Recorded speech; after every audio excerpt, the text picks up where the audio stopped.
Hi students, today we will discuss about the illustrations of the parallelogram law of vectors. ఓకేనా. Illustration of parallelogram law of vectors అంటే దేనిలో ఉన్న chapter ఇది స్టాటిక్స్లో, అంటే scalars and vectors అన్న statics అన్న అదే చాప్టర్. ఓకేనా, అదే యూనిట్. బట్ ఇది ఇంటర్మీడియట్ ఫస్ట్ ఇయర్లో కూడా ఉంటుంది, అండ్ దెన్ నెక్స్ట్ మనకు ఉన్నటువంటి డిప్లొమా ఫస్ట్ ఇయర్లో కూడా ఇవ్వడం జరిగింది. కాబట్టి చాలా జాగ్రత్తగా వినండి అమ్మా. మన ఛానల్ని ఈ టాపిక్లోకి వెళ్ళబోయే ముందు మన ఛానల్ దయచేసి సబ్స్క్రైబ్ చేయండి. ఓకేనా, షేర్ చేయండి నాన్న ఇతరులకు. ఓకేనా, ఇతరులకు షేర్ చేస్తే మరింత మందికి ఉపయోగకరంగా ఉంటాయి మన వీడియోస్. మరి ముఖ్యంగా ఎవ్రీ వీడియోలో చెప్పేటువంటిదే ఓల్డ్ స్టూడెంట్స్ ఎవరైతే ఉన్నారో డిప్లొమా ఫస్ట్ ఇయర్ కంప్లీట్ చేసుకున్న పిల్లలు ప్రీవియస్ ఇయర్ వాళ్ళు దయచేసి న్యూ స్టూడెంట్స్గా 10th నుంచే క్లాసులు స్టార్ట్ అయినాయి. డిప్లొమా ఫస్ట్ ఇయర్ స్టూడెంట్స్కి చాలా ఉపయోగం వాళ్ళకి. ఓకేనా, మార్క్స్ కూడా వాళ్ళకి బాగా వచ్చేటువంటి అవకాశాలు ఉంటాయి. కాబట్టి దయచేసి డిప్లొమా ఫస్ట్ ఇయర్ న్యూ స్టూడెంట్స్గా జాయిన్ అయిన ప్రతి ఒక్కరికి కూడా మన యొక్క ఛానల్ అనేది వాళ్ళలోకి అందుబాటులోకి వెళ్ళినట్లుగా మీరు షేర్ చేయండి అమ్మా. ఓకేనా, మీరు ఆల్రెడీ బెనిఫిట్ పొంది ఉంటారు కాబట్టి వాళ్ళకు కూడా షేర్ చేయండి. ఓకే, ఇదే మీరు నాకు ఇచ్చేటువంటి గొప్ప సపోర్టు. Okay, thank you. మనం టాపిక్లోకి వెళ్ళిపోదాం. So illustrations of parallelogram law of vectors అని చెప్పేసి మనం చెప్పడం జరుగుతుంది. మరి illustrations of parallelogram law of vectors అంటే, మరి parallelogram law of vectors అంటే ప్రీవియస్ వీడియోలో చెప్పాం. ఎవరైనా ఆ వీడియో చూడని వాళ్ళు ఉంటే దయచేసి ఆ వీడియో చూడండి. ఓకేనా, ఫస్ట్ వీడియో చూడని వాళ్ళు parallelogram law of vectors magnitude direction అనేటువంటిది ఏదైతే మనకుందో ఆ మ్యాగ్నిట్యూడ్ డైరెక్షన్ గురించి మనం డిస్కస్ చేయడం జరిగింది. దయచేసి ఆ ప్రీవియస్ వీడియోస్ చూడని వాళ్ళు ముందు అవి చూసిన తర్వాత దీనికి రెండమ్మ బాగా అర్థమవుతుంది. సో అటు parallelogram law of vectors అనేవి ఓకేనా, ఈ ఉన్నటువంటి సోరింగ్ బోర్డు, వర్కింగ్ క్యాటపుల్ట్. ఓకేనా, మనం క్యాట్ బోల్ అంటాం కదా, నార్మల్గా ఆడుకునేటప్పుడు రాళ్ళు వేసి కొడతా ఉంటాం, క్యాట్ బోల్ అంటాం. దాన్నే మనం ఇంగ్లీష్లో క్యాటపుల్ట్ అంటాం. సో ఈ క్యాటపుల్ట్ విషయంలోను కానీ, మరి బర్డ్ పక్షి ఎగరటం ఆకాశంలోకి ఎగిరేటప్పుడు కానీ, ఈ రెండు కండిషన్లో మనకి ఈ ఉన్నటువంటి నెక్స్ట్ ఈ రెండే కాదు, బోట్ కూడా మనకి వాటర్లో ముందుకెళ్తున్నప్పుడు వాటర్ వెనక్కి నెడతా ఉంటుంది కదా. సో అటువంటి విషయంలో కూడా ఈ యొక్క parallelogram law of vectors అనేవి ఒబే చేస్తుందన్నమాట. ఓకేనా, ఒబే అవుతుందా లేదా అనే విషయం కోసమే ఒక రెండు తీసుకోవడం జరిగింది. సరే చూద్దాం. Soaring board, when a bird wants to fly. ఎప్పుడైనా మనకు తెలుసు బర్డ్ అనేది మనకి ఆకాశంలో ఏం చేస్తుంది, ఫ్లై అంటే ఎగురుతూ ఉంటుంది. సో ఎగరటము అంటే దట్ మీన్స్ అప్వర్డ్ డైరెక్షన్లోకి, అంటే పైకి వెళ్తూ ఉంటుంది కానీ కిందకి దిగదుగా. సో అది ఆకాశంలోకి ఎగిరేటప్పుడు ఓకేనా, సరే అవి ఎగిరినట్టుగా మనం ఎగరలేం. బట్ వాటికి ఏమి ఇచ్చాడు గాడ్ అంటే వాటికి రెక్కలు అనేవి ఇవ్వటం జరిగింది. వాటినే మనం ఇంగ్లీష్లో ఏమంటాము అంటే వింగ్స్ అంటాం, WINGS వింగ్స్. మరి ఏ లా ఒబే అవుతుంది ఫిజిక్స్లో అంటే కనుక parallelogram లా అనేది ఒబే చేస్తుందని చెప్పొచ్చు. బర్డ్ ఎగురుతుందంటే మరి ఎలా ఎగురుతుంది ఇది అంటే, wants to fly in the upward direction, it pushes. అది ఎగురుతున్నప్పుడు ఫ్లై ఎగరేటప్పుడు దాని యొక్క ఏం పుష్ చేస్తుంది అని చెప్పేసి, అది ఆకాశంలోకి ఎగరాలనుకుంటే ఫస్ట్ అది చేసే పని ఏంటి అంటే ఎయిర్ ఎదురు వస్తూ ఉంటుంది కదా, గాలి దానికి ఎదురుగా ఆ వచ్చేటువంటి ఎయిర్ని పుష్ చేస్తుందన్నమాట. త్రోస్తుంది. ఎటువైపు, దేంతో త్రోస్తుంది, దాని యొక్క వింగ్స్తో. వింగ్స్ అంటే ఏంటమ్మా, రెక్కలు. దాని రెక్కలతో తోస్తుంది along the directions AO and BO. మనం ఇచ్చుకుంటాం నేమ్ అనేది AO BO. ఒకసారి బోర్డు మీకు డయాగ్రామ్ చూపిస్తే అర్థమవుతుంది. ఇది బోర్డు. పక్షి ఎగురుతూ ఉంటుంది అప్వర్డ్ డైరెక్షన్కి. ఎగురుతున్నప్పుడు మనం నేమ్స్ ఇచ్చాం వీటికి, వింగ్స్ ఇవి. ఓకేనా, ఈ వింగ్స్ దగ్గర నుంచి ఒక వింగ్కి ఏం A ఇచ్చాం, ఒక వింగ్కి B ఇచ్చాం. అది ఎయిర్ని ఇట్లా పుష్ కిందకి చేస్తుంది డౌన్వర్డ్ డైరెక్షన్కి, అంటే O పాయింట్ అని ఇచ్చాం. సో AO అండ్ BO అదేమో ఎగిరేదేమో పైకి, బట్ వచ్చేటువంటి గాలి ఏదైతే ఉంటుందో, ఎయిర్ ఏదైతే ఉంటుందో దాన్ని కిందకి త్రోస్తుంది డౌన్వర్డ్ డైరెక్షన్. దేంతో, వాటి యొక్క వింగ్స్ సహాయంతో. ఓకేనా, ఇది ఈ పక్షికి మనం ఇక్కడ మ్యాటర్ అనేది చదువుతాం. So then reactions of air acts on the wings. మరి రియాక్షన్స్, మరి వింగ్స్తో మరి ఏం చేస్తుంది ఇది అంటే, వాటి యొక్క గాలి ఏ విధంగా రియాక్ట్ చేస్తుంది అంటే డైరెక్షన్స్లో OA అండ్ OB. మరి ఎయిర్ వచ్చేసరికి వింగ్ మీద పనిచేస్తుంది, ఇదేమో పుష్ చేస్తుంది కిందకి. బట్ ఎయిర్ ఏమో ఈ వింగ్ మీద పనిచేస్తుంది. కాబట్టి ఈ వింగ్ మీద ఈ ఉన్నటువంటి రెక్కల మీద వింగ్స్ మీద ఎయిర్ గనక రియాక్షన్ చేస్తే అప్పుడేంటి OA and OB, OA and OB. అదే గనక వింగ్స్తో అది ఎయిర్ని పుష్ చేస్తుంటే ఏఓ అండ్ బీఓ డైరెక్షన్ అంటాం. మరి ఈ వింగ్స్ మీద మనకి ఎయిర్ కనుక రియాక్షన్ చేస్తుంది అంటే ఓఏ అండ్ ఓబి, అది ఓకేనా. సో ఇదే మనం చెప్తా ఉన్నారు.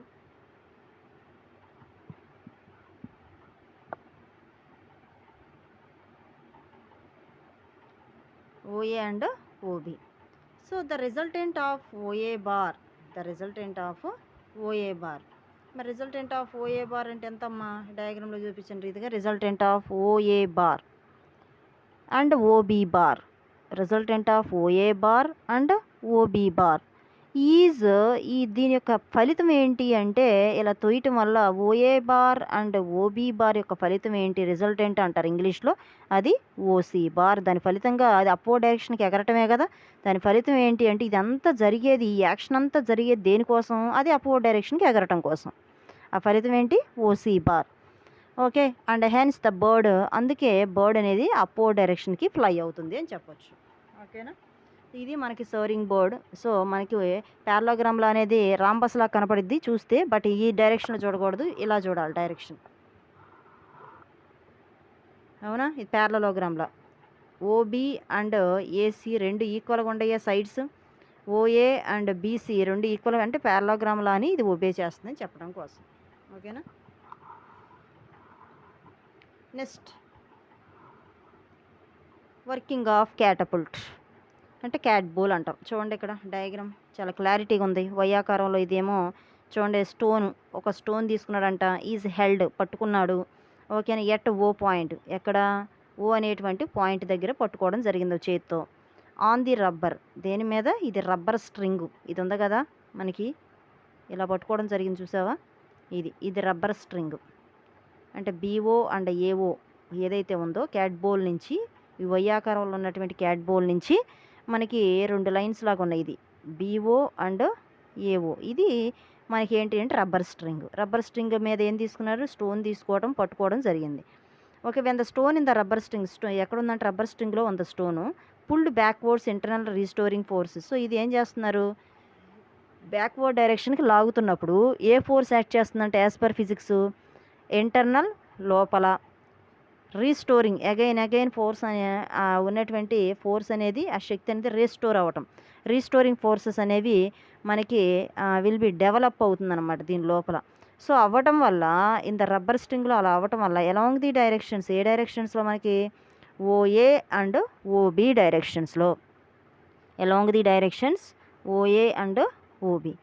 When the string is released a resultant force, ఎప్పుడైతే స్ట్రింగ్ అనేది ఒక రిజల్టెంట్ ఫోర్స్తో రిలీజ్ చేస్తే దాని ఫలితం ఏంటి, స్టోన్ అనేది ముందుకు పట్టడం. ఓకేనా, ఫార్వర్డ్ డైరెక్షన్లో.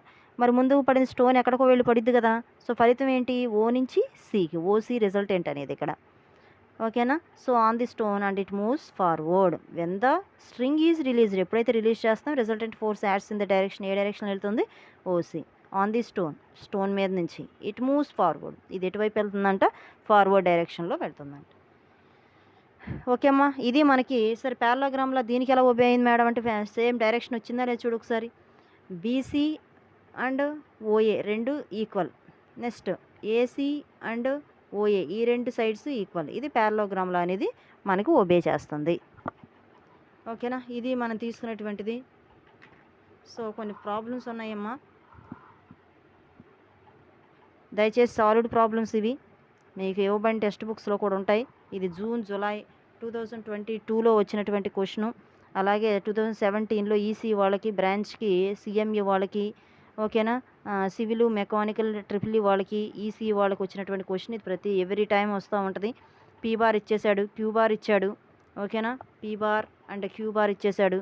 ఇస్తే ఫైండ్ ద మ్యాగ్నిట్యూడ్ అంటే డైరెక్షన్ రిజల్టెంట్ కనుక్కోవాలంటే ఫార్ములా మనకేంటి ఆల్రెడీ చెప్పాం ప్యారలోగ్రామ్లో, R is equal square root of P square plus Q square plus 2pq cos theta. దానిలో మనకి ఇచ్చినవన్నీ సబ్స్టిట్యూట్ చేస్తాం. అదే మనకి డైరెక్షన్ కనుక్కోవాలంటే alpha is equal tan inverse of ఏంటిదమ్మా, alpha is equal to tan inverse of Q sine theta by P plus Q cos theta. ఓకేనా, ఇది మనకు ఉన్నటువంటిది. ఈ ఫార్ములా ప్రకారం రెండు సాల్వ్ చేయటమే, మిగతా ప్రాబ్లమ్స్ కూడా సేమ్. సాలిడ్ ప్రాబ్లమ్స్ అన్ని ఇవి. ఓకేనా, ఇవన్నీ టెక్స్ట్ బుక్లో ఉంటాయి, సేమ్ మోడల్, చాలా జాగ్రత్తగా చేయండి. ఓకేనా, ఇవన్నీ ప్రాబ్లమ్స్ చాలా జాగ్రత్తగా ప్రాబ్లం అర్థం చేసుకుని చెయ్యాలి. ప్రాబ్లం అర్థం చేసుకుని చదివి చెయ్యాలి సేమ్ మోడ్లో. ఓకేనా, ఆల్రెడీ టెక్స్ట్ బుక్లో చేసి ఉంటాయి, ఒకసారి చూడండి. అర్థం కాకపోతే కామెంట్ బాక్స్లో తెలియజేయండి, దాని గురించి ఎక్స్ప్లెయిన్ చేద్దాం. ఓకే, చూడమ్మా. Next moment of force theory part. Moment of force ఏంటి? మూమెంట్ ఆఫ్ ఫోర్స్ అంటే the turning effect of a force on a body about an axis or a point is called moment of force. ఏంటి? ఒక for example మీకు ఒక గుర్తు ఏంటి అంటే, example చెప్తున్నా. విండో ఏం చేస్తారు మీరు? తలుపు 24 గంటలు, అవునా, మార్నింగ్ లేచిన దగ్గర నుంచి మనము తలుపు వేసేటప్పుడు ఇలా బయటికి తీయటం వేయటం చేస్తూ ఉంటాం. మరి తలుపుకిను ఆ హ్యాంగర్ ఏదైతే ఉందో, ఓకేనా, అది దానికి మధ్యలో ఒక వీల్ లాగా ఉంటుంది, చక్రం వెళ్ళి తిరుగుతూ ఉంటుంది. హ్యాండిల్ ఆఫ్ ఏ డోర్ అనమాట. తిరుగుతూ ఉంటుంది. ఇక్కడ చూడండి, మూమెంట్ ఆఫ్ ఫోర్స్ అనేది దీని చుట్టూ ఇది తిరుగుతూ ఉంటుంది. అందుకని మనకి వేసుకోవచ్చు, మనం డోర్ అనేది తీసుకుంటూ ఉండొచ్చు, అవునా, అంటే రొటేట్ అవుతూ ఉంటుంది.